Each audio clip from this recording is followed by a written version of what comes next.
Hello everyone, welcome to my channel. दोस्तों, मेरे channel में आप सभी का स्वागत है और जो न्यू सब्सक्राइबर है उनका हार्दिक अभिनंदन है। दोस्तों, कैसे हैं आप सब? मैं अंकिता जबलपुर से कर रही हूँ आप सबका स्वागत। अकेले उत्कर्ष नहीं है अभी और अब तो मुझे अकेले आदत डालनी पड़ेगी जब तक उसकी छुट्टियां नहीं शुरू हो जाती हैं, तब तक के लिए। और एक फ्रेंड है, उन्होंने मुझसे एक बहुत ही अच्छे टॉपिक पे डिस्कस किया। मतलब उनको चाहिए थी कुछ हेल्प, थोड़ा सा वो मुझसे कुछ चीज़ें जानना चाह रही थी। मैं हमेशा अपने वीडियो में कुछ ना कुछ बच्चों को लेके शेयर करती रहती हूँ। बच्चों की गुजरे हैं जब बच्चों में इतने तरह के चेंजेस आते हैं कि वो खुद नहीं समझ पाते कि उनको क्या चाहिए, वो किस चीज़ में खुश होंगे, और वो छोटी छोटी सी बातों पर गुस्सा भी होने लगते हैं और रूठने लगते हैं। और सबसे बड़ा माइनस पॉइंट होता है कि बच्चे अपने आप को अकेला कर लेते हैं। मतलब उनको मम्मी पापा का उस टाइम पे वहाँ होना अच्छा नहीं लगता है, किसी की प्रेजेंस उनको अच्छी नहीं लगती है। ये टाइम पीरियड बहुत ज़्यादा खतरनाक होता है बच्चों के लिए। तो ऐसा मैक्सिमम उन्हीं फैमिलीज में देखने को मिलता है जहाँ पे बच्चे अकेले हैं और उनके साथ केवल उनके माँ बाप है और माँ बाप दोनों के दोनों बिजी हैं। वहां पे ये सारे केसेस ज्यादा से ज्यादा होते हैं। वहां पे बच्चों को ज्यादा से ज्यादा इरिटेशन होने लग जाता है अकेलेपन की वजह से। और वैसे भी लड़का हो, लड़की हो, पुरुष हो, महिला हो, बुजुर्ग हो, कोई भी भाई अकेला रहेगा तो वो चिड़चिड़ा हो ही जाएगा। अकेले सब चीजों को हैंडल करना, फेस करना और अकेले लाइफ बिताना बहुत मुश्किल होता है। तो बच्चों में ही केवल हार्मोनल चेंजेस नहीं होते हैं, हम बड़ों में भी होते हैं। हम बड़े भी बहुत सारी गतिविधियों से गुजर रहे होते हैं। एक एज का फैक्टर भी होता है, एज के हिसाब से बहुत सारी चीजें हो रही होती हैं हमारी बॉडी में, और बच्चों के साथ भी हो रही होती हैं। जो नवजात शिशु होता है, जब उसके दांत वगैरह निकल रहे होते हैं तो उसे बार बार दस्त लगने लग जाते हैं, वो उल्टियां करने लग जाता है, चिड़चिड़ा हो जाता है, बहुत रोता है। आप सब जानते हैं बहुत जल्दी बच्चे पैनिक हो जाते हैं। तो वो अवस्था, वो चेंजेस तो उसी टाइम से शुरू हो जाते हैं। दोस्तों, हमें वो सारी चीजें चूंकि मालूम है छोटा बच्चा है, इसके दांत निकल रहे हैं, तो हम उसे उस हिसाब से हैंडल करते हैं। ऐसे ही बच्चों की हर एज ग्रोथ में ये सारे चेंजेस होते हैं। हर एज ग्रोथ में 5 ईयर से लेके 7 ईयर तक आप देख लीजिए, फिर 7 से लेके आप 10 to 12 देख लीजिए, उनके अंदर चेंजेस। तो अलग अलग बदलाव होते हैं, बॉडी के चेंजेस, साथ में वातावरण का चेंज। जब बच्चा स्कूल जाता है तो वहाँ के माहौल में घुलता मिलता है, वो थोड़ा और बड़ा होता है। जब छोटे छोटे नन्हे बच्चे स्कूल पहली बार जाते हैं तो अपने मम्मी पापा को बहुत मतलब मिस करते हैं, छोड़ना नहीं चाहते हैं, अकेले नहीं रहना चाहते हैं स्कूल में। लेकिन जब धीरे धीरे वो बाहर के परिवेश में घुल मिल जाते हैं तो उन बच्चों को वही वातावरण ज़्यादा अच्छा लगता है। उनको वो संडे की छुट्टी भी खलने लग जाती है कि यार संडे की छुट्टी क्यों हुई, मैं अपने दोस्त से नहीं मिल पा रहा हूँ। तो वो एक अलग एज ग्रुप होता है। और जब बच्चे इतनी तरह के गैजेट से अपनी स्टडी कर रहे हैं, तरह तरह की चीज़ें लोगों को देख रहे हैं यूज़ करते हुए, तो उनको भी लगता है कि जल्दी से जल्दी ये सारे इक्विपमेंट्स मुझे भी मिल जाएं। और आजकल तो मोबाइल, लैपटॉप तो बच्चों के लिए नेसेसरी आइटम है, आपको उनको देना ही देना पड़ेगा, क्योंकि उन्हें बहुत सारी चीज़ें हमें सिखानी होती हैं, वो खुद से भी सीख रहे होते हैं। तो इन सब का जो असर हमारे मस्तिष्क पे पड़ता है, चाहे वो बच्चा हो चाहे बड़ा हो। भाई मैं तो खुद भी यूज़ करती हूँ, मैं खुद भी लैपटॉप और मोबाइल में वीडियोज़ वगैरह देखती हूँ या कुछ भी करती हूँ, तो मुझे समझ आता है कि क्या हो रहा है, क्या प्रोसेस चल रहा है। तो वही सेम बच्चों के साथ भी होता है। तो इस वजह से बच्चे ज़्यादा चिड़चिड़े हो जाते हैं। बच्चे कार्टून देखते हैं, बच्चे गेम्स खेलते हैं। कई बार तो मैंने ये सुना है कि ऐसा भी कोई गेम हुआ है जिसकी वजह से बच्चों ने सुसाइड कर लिया है। मैंने तो आज तक उस गेम को देखा नहीं, खैर, लेकिन सुनने में आया, न्यूज़ में बताया कि वो ये वाला गेम खेलता था, वो वाला गेम खेलता था। तो ऐसा क्या खतरनाक गेम। अच्छा, मुझे आश्चर्य होता था कि उसके मम्मी पापा क्या करते थे, बच्चे के मम्मी पापा क्यों ध्यान नहीं देते थे कि मेरा बच्चा क्या गेम खेल रहा है। इस डर से मैंने अपने बच्चे को कभी भी मोबाइल गेम की आदत ही नहीं डाली। इवन वो कार्टून भी नहीं देखता है। उसका मैंने कुछ ज़्यादा ही स्ट्रिक्ट हो गई हूँ, तो वो कार्टून के बारे में जानता भी नहीं है, कैरेक्टर्स के बारे में भी नहीं जानता है कि कौन सा कैरेक्टर क्या होता है। लेकिन सबके नाम उसे क्यों पता है? क्योंकि वो जब स्कूल में जाता है, अपने फ्रेंड्स से बात करता है, तो वो लोग सभी कार्टून के बारे में उसे बताते हैं कि एक ये होता है, एक ये होता है। वो लोग वही कार्टून खुद बन जाते हैं और गेम्स खेलते हैं स्कूल में। और ये घर आके मुझे बताता है, तब मुझे पता चलता है कि अच्छा, मैं जिस चीज़ से बच्चे को बचा रही थी, ये वहाँ पे जाके कानों से तो सुन के आ ही रहा है। हालांकि मुझसे देखने की अभी भी जिद नहीं करता है ये, लेकिन फिर भी अगर मैं इसे देखने देती तो बच्चे उसी दुनिया में जीने लग जाते हैं। मैंने कितना भी इसे कार्टून से बचा के रखा हो, क्योंकि मेरे बहनों के भाई बच्चे जो थे वो कार्टून वगैरह देखते थे, तो बिल्कुल वैसे ही उनका रोना हो गया था। वैसे काल्पनिक दुनिया में वो लोग जीने लग गए थे कि ऐसे कोई डोरेमोन आएगा और वो मेरी हेल्प कर देगा, होमवर्क हो जाएगा, मुझे टिफिन भी नहीं खाना पड़ेगा, मुझे कोई काम नहीं करना पड़ेगा, एक डोरेमोन मुझे भी चाहिए। तो वो बच्चों को उस फ्रेज से निकालना कितना मुश्किल होता है कि बेटा ये हकीकत नहीं होती है।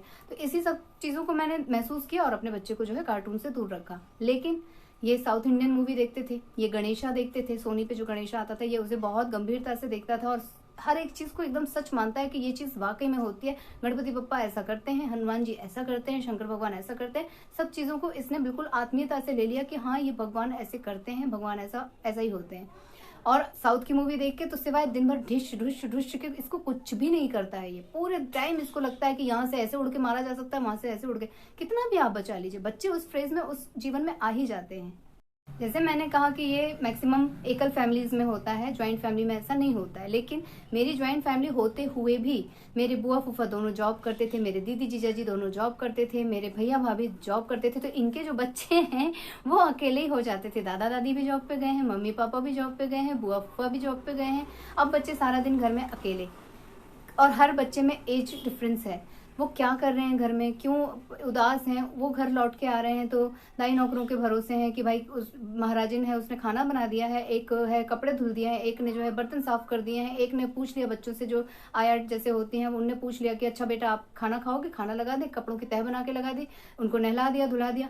माँ बाप वहां पे नहीं मिलते, तो वहां पे उस बच्चे का मैंने अलग फ्रेज देखा कि यार ये कितना अकेलापन महसूस करता है। अकेला टीवी देखता रहेगा, इंतजार करता रहेगा, शाम को मम्मी पापा थके हारे आए, 2 मिनट उससे पुचकारा और फिर अपने अपने रूम में चले गए, क्योंकि वो भी थके होते हैं। तो बच्चे उस अकेलेपन से घबरा जाते हैं, उससे वो पैनिक हो जाते हैं। अगर हमारे सामने ये स्थिति आती है, मैंने जॉब सिर्फ इसलिए नहीं की कि मेरे बच्चे को ये सब चीजें फेस ना करना पड़े, कभी भी जीवन में मैं उसे ये सब चीजें फेस नहीं करने देना चाहती। मैं चाहती हूँ कि वो स्कूल से आए तो उसे उसकी माँ घर में मिले, उसे ये महसूस हो कि मेरी मम्मा मेरा इंतजार कर रही है, मेरी मम्मा भूखी है, मेरे साथ खाना खाने के लिए वेट कर रही है। अभी तक तो मैंने यही चीज मेंटेन करके रखी है। जहां बच्चे अकेले अपना आ रहे हैं, बैग रखा, ड्रेस चेंज की, अकेले बैठ के कार्टून देखते देखते खाना खा रहे हैं, उनको ना तो माँ बाप की वैल्यू होती है, ना परिवार की वैल्यू होती है, और जो उनके मन में चल रहा होता है वो कभी शेयर नहीं कर पाते। इसलिए उनका उस मन की बात को शेयर करना बहुत जरूरी है।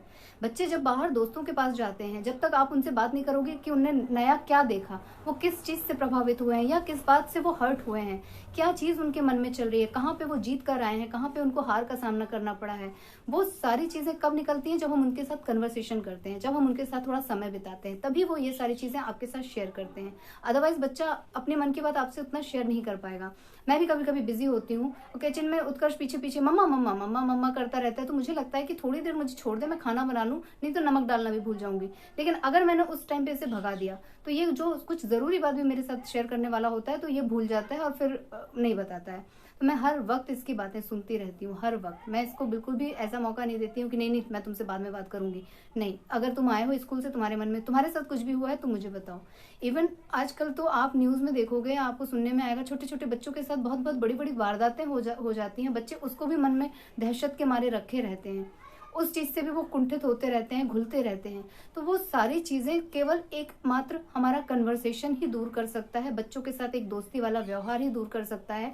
हम अगर बिजी हैं, हमारे पास टाइम नहीं है, हम वर्किंग वुमन हैं, हम ऑफिस जाते हैं, तो भी हमें उस 24 घंटे में से, जैसे हम ऑफिस के लिए टाइम निकालते हैं, खाने के लिए टाइम निकालते हैं, खुद के आराम के लिए टाइम निकालते हैं, आधा घंटा कम से कम ऐसा बच्चों के साथ बिताना चाहिए कि उस टाइम पे no mobile, no TV, nothing, कुछ नहीं, सिर्फ आप और आपका बच्चा और आपका परिवार, बस आधा घंटा।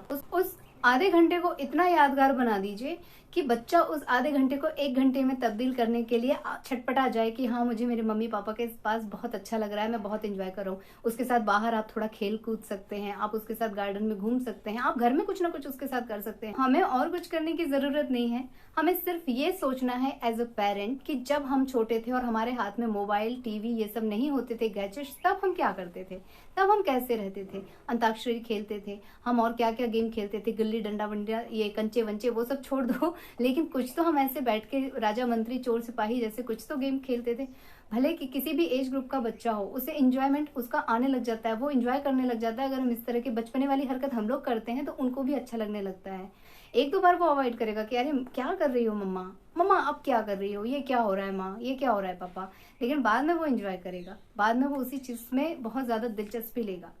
सो बच्चे हों, बड़े हों, बूढ़े हों, किसी भी एज ग्रुप का हो, कुछ भी हो, चिड़चिड़ जो होती है, चिड़चिड़ापन जो होता है, उसका एकमात्र इलाज है साथ में रहना, टाइम स्पेंड करना, एक दूसरे से बातें करना, एक दूसरे के साथ एंजॉय करना, थोड़ा अंताक्षरी वगैरह खेलना, घूमना, मतलब कुल मिला के टाइम स्पेंड कीजिए, बस हो गया अपने बच्चे के साथ। और कुछ जगह पे ऐसा भी होता है कि बच्चे इतना ज्यादा दूर चले जाते हैं कि उनको हमारा साथ अब पसंद नहीं आता है।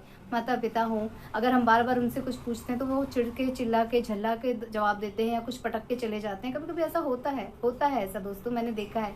तो उस टाइम पे हमें बहुत पेशेंस रखना होता है। अगर हम भी उनके ऊपर गुस्सा करेंगे कि तुमने मुझे चिल्ला के जवाब दिया, तुम्हारी इतनी हिम्मत, तो चीजें बिगड़ जाएंगी। उस टाइम हमें नरमी से पेश आना होगा। अच्छा बेटा सॉरी, अच्छा बेटा आपको दुख हुआ मुझसे, मैंने ऐसा कर दिया तो तुम्हें प्रॉब्लम हुई, तुम्हें तकलीफ हुई, अच्छा आगे से मैं ध्यान रखूंगी। तो आई थिंक मैंने अपने एक्सपीरियंस के आधार पे मुझे जो भी कुछ समझ में आया मैंने आप लोगों के साथ चीज़ों को शेयर किया है। और अभी तो मेरे सामने भी एक टास्क है उत्कर्ष नाम का क्योंकि वो भी एज उसकी बढ़ रही है, बहुत सारी चीज़ों से इंटरेक्ट होता है, बहुत सारी चीज़ें आके मुझे बताता है, बहुत सारी चीज़ों से प्रभावित हो जाता है। कुछ चीज़ों को वो तुरंत पाना चाहता है कि मेरे पास भी ये चीज़ होना चाहिए, मेरे फ्रेंड के पास है तो मेरा फ्रेंड वहाँ गया तो मुझे भी वहाँ जाना है। मतलब इस तरह की चीज़ों को मैं भी एवरीडे फेस करती हूँ, बच्चे को समझाती हूँ, उसके साथ टाइम स्पेंड करती हूँ, और अगर कुछ उससे भी बदल के उसके साथ कर सकती हूँ तो मैं करती हूँ। तो मेरा जो भी एक्सपीरियंस बनता है या मैंने जीवन में जो भी कुछ देखा है अपने घर परिवार में वो आप लोगों के साथ शेयर किया। आप लोग बताइएगा कि आप लोगों के कुछ काम आ रहा है कि नहीं, और अगर आप लोग भी अपने बच्चों को इस तरह से हैंडल करते हैं तो प्लीज कमेंट करके जरूर बताइएगा। एक दूसरे के साथ बातों को शेयर करने से, विचारों को शेयर करने से, ट्रिक्स को शेयर करने से हेल्प होती है। हम सब घर परिवार वाले लोग हैं, हमारे सबके जीवन में एक जैसी चीजें चलती हैं, किसी के में कम किसी के में ज्यादा। परेशानियां सबको होती हैं, प्रॉब्लम सबको होती है, और हर किसी का बच्चा इस फेज से गुजर रहा होता है। हैंडल करने का, टैकल करने का तरीका सबका थोड़ा सा डिफरेंट हो सकता है, लेकिन उद्देश्य सिर्फ इतना होता है कि हमारे फैमिली मेंबर्स, हमारे बच्चे सब खुश रहें, हम खुश रहें, सबको सक्सेस मिले, बस इतना सा हमारा एकमात्र उद्देश्य होता है। तो मेरे पास जितना भी थोड़ा बहुत ज्ञान था मैंने आप लोगों के साथ बांट लिया। अब आप लोगों की बारी है, आप लोग बांटे कमेंट के द्वारा। मैं अब विदा ले लेती हूँ, अपने ब्लॉग को यहीं पे कर लेती हूँ एंड, और मिलूंगी अपने नेक्स्ट वीडियो में आप लोगों के साथ। तब तक के लिए नमस्कार। लेकिन आप लोगों में से जो लोग नए हैं प्लीज मेरे चैनल को सब्सक्राइब कीजिएगा, वीडियोस को लाइक कीजिएगा और अपने फैमिली और फ्रेंड्स के साथ उसे शेयर कीजिएगा दोस्तों। Bye bye, take care.